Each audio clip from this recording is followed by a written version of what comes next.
Hello everyone, take out your history book, open page number 66. Here the chapter 5 rulers and buildings. ये हम इसके कुछ part पढ़ चुके हैं, रूलर्स और बिल्डिंग्स। यहाँ पे हम महाराजाओं के और उनके बनाए हुए जो बिल्डिंग्स हैं, टेम्पल, मॉस्क्यूज और भी जो बिल्डिंग्स हैं उसके बारे में हम पढ़ रहे हैं।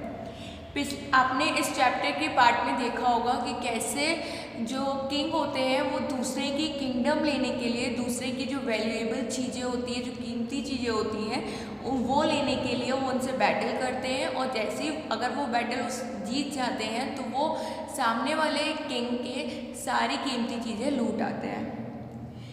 आप पेज नंबर 66 ओपन करो, गार्डन, टोम्स एंड फोर्ट्स। अब हम गार्डन, टोम्स और फोर्ट्स के बारे में पढ़ेंगे।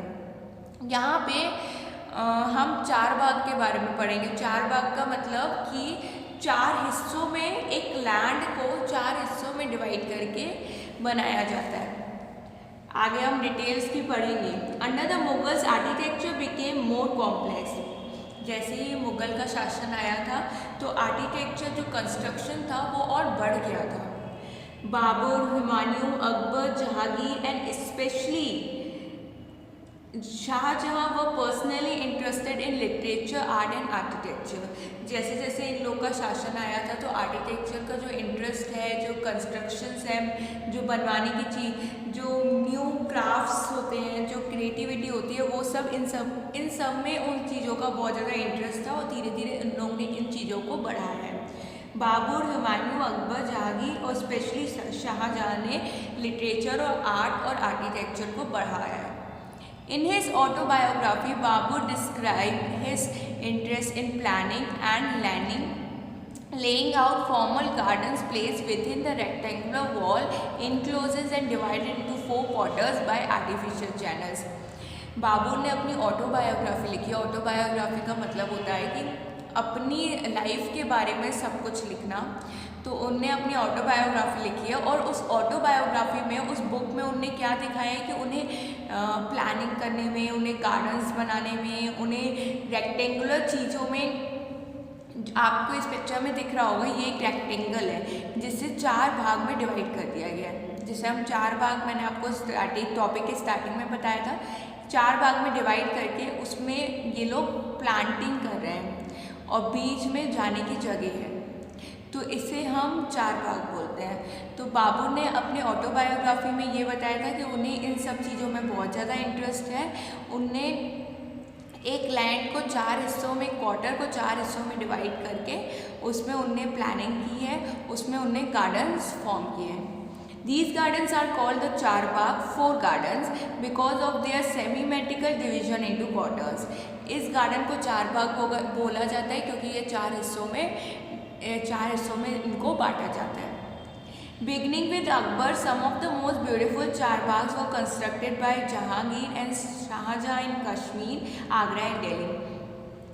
मैंने आपको बताया था बाबर, हुमायूं, अकबर, जहांगीर, स्पेशली शाहजहां, इन लोगों को बहुत ज़्यादा इंटरेस्ट था लिटरेचर, आर्ट और आर्किटेक्चर में। तो इन लोगों ने अलग अलग स्टेट में, जहाँ पे इनकी किंगडम थी, जहाँ पे उनका राज था, उनने उन स्टेट में 4 भाग को बनाया है। जैसे बाबर ने अपने ऑटोबायोग्राफी में शो किया था, तो इसमें अकबर ने भी 4 भाग बनवाया है और जहांगीर ने भी, और शाहजहां ने कश्मीर, आगरा और दिल्ली में। अकबर, जहांगीर और शाहजहां, अकबर ने कश्मीर में, जहांगीर ने आगरा में और शाहजहां ने दिल्ली में 4 भाग बनवाया है। 4 भाग मतलब एक रेक्टेंगुलर लैंड होता है जिसको 4 हिस्सों में बांटा जाता है और उसमें प्लांटिंग की जाती है। There were several important architecture innovations during Akbar reign. Akbar का जब शासन था उसके बाद बहुत सारे आर्किटेक्चरल इनोवेशंस आए हैं, मतलब नई नई चीज़ें आई हैं। For inspiration Akbar architect turn to the tombs of his central Asia ancestor Timur. Timur का आपको पता होगा, तैमूर वो है जो तैमूर के आने से ही मुगल्स का जो शासन था वो शुरू हुआ था। The central towering dome and the tall gateway became more aspects of Mughal architecture first visible in Humayun tomb. यहाँ पे आपको ये बताया जा रहा है कि जो अकबर थे उनको ये आर्किटेक्ट में इतना ज़्यादा इंटरेस्ट था। जो अकबर का आर्किटेक्ट था ना, आर्किटेक्ट उन्हें किस में टर्न कर दिया गया, मतलब उन्हें उसमें आर्किटेक्ट को किस में बदल दिया गया, टॉम्ब्स में। टॉम्ब्स का मतलब होता है कि जहाँ पे पहले के टाइम पे जब लोग मर जाते थे तो उन्हें ज़मीन के अंदर दफना दिया जाता था या फिर एक बॉक्स बनाया जाता था जिसके अंदर उनकी डेड बॉडी रखी जाती थी।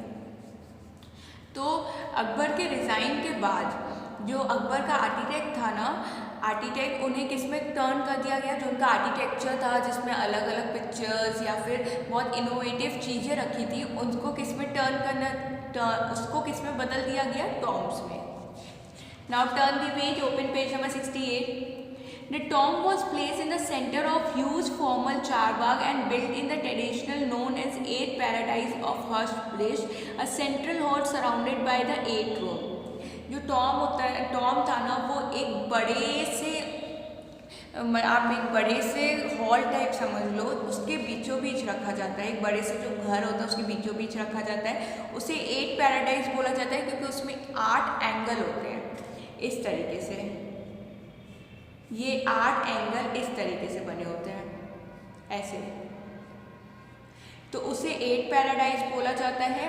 और उसे हॉल के बिल्कुल सेंटर में रखा जाता है जिसके चारों तरफ 8 रूम होते हैं। जो हॉल है उसके चारों तरफ 8 कमरे हैं और उसको 8 पैराडाइज बोला जाता है और उसके सेंटर में, हॉल के सेंटर में टॉम को रखा जाता है। The building was constructed with red sandstone edges with white marble. उस बिल्डिंग को कैसे कंस्ट्रक्ट किया गया था, सैंडस्टोन से, एजेस से, वाइट मार्बल से उस पूरी बिल्डिंग को, पूरी इमारत को बनाया गया था। It was during Shahjahan reign that the different elements of the Mughal architecture were fused together in the grand harmonious synthesis. His resign witnesses a huge amount of construction activity, especially in Agra and Delhi। जब शाहजहाँ का शासन आया था उसके बाद जो construction वाला काम था, आर्किटेक्चर वाला काम, कंस्ट्रक्शन वाला काम, बिल्डिंग्स बनाना, ये सब बढ़ गया था। ये काम बहुत बढ़ गया था। पहले के टाइम पे इतनी बिल्डिंग्स नहीं बनती थी, लेकिन शाहजहाँ के आने के बाद, जब शाहजहाँ का शासन था तो ये काम बहुत ज़्यादा बढ़ गया था। बहुत बिल्डिंग्स खड़ी हुई और शाहजहाँ ने आगरा और दिल्ली में भी बहुत सारी बड़ी बड़ी कंस्ट्रक्शन कराया, बहुत बड़ी बड़ी बिल्डिंग्स बनवाई हैं। The ceremonial hall of public and private audience, दीवार-ए-खास, व केयरफुली प्लान। एक हॉल है जिसमें पब्लिक और प्राइवेट दोनों मीटिंग्स होती हैं। उस हॉल को क्या बोला जाता है, दीवार-ए-खास। वो प्लान किया गया था। Place with a large courtyard, these courts were also describe in Chihil Sutun और 40 pillar halls. Shahjahan audience halls are specially constructed to resemble a mosque. Shahjahan का जो हॉल था उसे मॉस्क्यू का शेप दिया गया, मॉस्क्यू का आकार दिया गया। मतलब कि आपने अगर टेम्पल्स में और मस्जिद में ये देखा होगा कि उनके जो कंस्ट्रक्शन होता है, उनकी जो बिल्डिंग होती है, ऊपर गोले टाइप का कुछ बना रहता है, जो कि आपको यहाँ पे ताजमहल में दिख रहा होगा। ये चीज़ इस टाइप का ये शाहजहाँ को बहुत ज़्यादा पसंद था, तो इसलिए उन्होंने अपने बिल्डिंग को उनने कंस्ट्रक्शन कराया, मॉस्क्यू का शेप दिया और ऊपर से उन्होंने ऐसे बनवाया था। The pedestal on which his throne was place was frequently describe as a किल्बा। किल्बा, the direction faced by muslim at prayers, since everybody faced that direction when court was in session. अगर आपने मॉस्क्यू मस्जिद में ही देखा होगा कि जो मुस्लिम्स होते हैं वो जब प्रे करते हैं तो वो अब सूरज की तरफ मुँह करके वो प्रे करते हैं, तो उसे किल्बा बोलते हैं, किल्बा। उसी तरह जो शाहजहाँ था उनने भी अपना जो उनका जो थ्रोन था वो किल्बा की तरफ करा था, ताकि जो जितने भी उनके वो हैं, उनके रूलर्स हैं, जितने भी उनके अंडर जो काम करते हैं, जो लोग हैं, वो उनकी नज़र सिर्फ उन पे ही रहे। तभी उनने अपना जो शासन था, उनका जो थ्रोन था, उनकी जो किंगडम थी, वो उनने सामने की तरफ कराया था, जिसे किल्बा बोलते हैं। The idea of the king as a representative of god on earth was suggested by these architecture features. तो ये आर्किटेक्चर फीचर्स थे जो शाहजहाँ ने अपने थ्रोन के लिए करवाया था। The connection between royal justice and the imperial court was embraced by the Shah Jahan in his newly constructed court in the Red Fort at Delhi. आप सबको पता है शाहजहाँ ने रेड फोर्ट बनवाया था जो कि दिल्ली में है। Behind the empire throne were a series of Petra inlays that depicted the legendary Greek god Orpheus playing the lute. It was believed that the Orpheus music could calm ferocious beasts until they coexisted together peacefully. एक music था जो उस red fort में गाया जाता है और उस म्यूज़िक को शाहजहाँ जब वहाँ पे आते हैं तो उस म्यूज़िक को बजाया जाता है। The construction of Shahjahan audience hall aim to communicate that the king justice would treat the high and the low as equal, creating a world where all could live together in harmony. Shahjahan का ये M था, ये motive था, वो ये चाहते थे कि हर किसी को जस्टिस मिले, किसी के साथ भेदभाव नहीं हो, हर कोई इक्वली उनको राइट्स मिले, किसी के साथ भी भेदभाव नहीं हो और लोग शांति से एक साथ मिलजुल कर रहें। In the early year of his reign, Shahjahan capital was at Agra, a city where the nobility has constructed their homes on the banks of river Yamuna. जब शाहजहाँ ने रिज़ाइन किया, शाहजहाँ की कैपिटल कहाँ पे थी? आगरा में। तो तब रिवर यमुना के आसपास किसी को भी घर बनाने की परमिशन नहीं थी, कोई भी रिवर यमुना के आसपास घर नहीं बना सकता था। These were set in the midst of the formal garden constructed in Charbagh fort.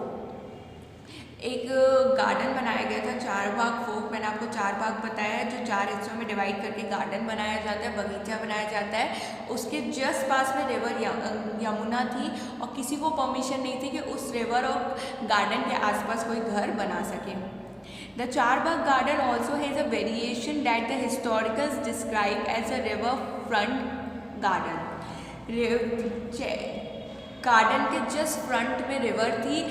कोई गार्डन में जाएगा, जैसे कि ये गार्डन है, चारबाग गार्डन है, इसके जस्ट यहाँ पे रिवर थी, तो कोई भी अगर गार्डन में जाएगा तो उन्हें रिवर दिखेगी। In this the dwelling was not located in the middle of Charbagh but at the edges close to the bank of river. उस गार्डन से ही जुड़ा हुआ है था वो बैंक ऑफ रिवर, मतलब river Yamuna. Shahjahan adapted the riverfront garden in the layout of the Taj Mahal, the grandiose architecture accomplished of his design. आपने शायद देखा होगा जो ताजमहल है, ताजमहल के जस्ट पास में एक रिवर निकलती है। Here the white marble mausoleum was placed on the terrace by the edge of the river and the garden was to its south. जो ताजमहल है, ताजमहल वाइट मार्बल से पूरा बना हुआ है, उसमें पूरे सफ़ेद रंग के पत्थर लगे हुए हैं और उसके जस्ट सामने गार्डन है और गार्डन किसकी तरफ बना हुआ है? साउथ की तरफ बना हुआ है। साउथ हमारा नीचे होता है, नॉर्थ ऊपर होता है, ईस्ट राइट होता है और वेस्ट लेफ्ट होता है। तो गार्डन साउथ की तरफ बना हुआ है और गार्डन किसके सामने बना हुआ है? ताजमहल के सामने, जो कि आपको पिक्चर में भी दिख रहा होगा। पिक्चर के जस्ट सामने गार्डन बना हुआ है जो कि 4 भाग में बना हुआ है। ये आपको 4 भाग दिख रहा है, बीच में लोगों के चलने की जगह है और 4 भाग में गार्डन बना हुआ है और जस्ट ताजमहल के सामने, और ताजमहल पूरा वाइट पत्थर से बना हुआ है। Now turn the page.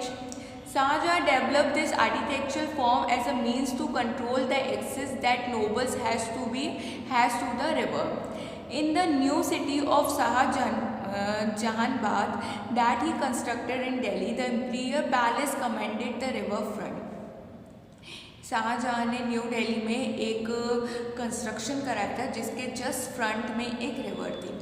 Only specially favored nobles like his eldest son Dara Sukut were given access to the river.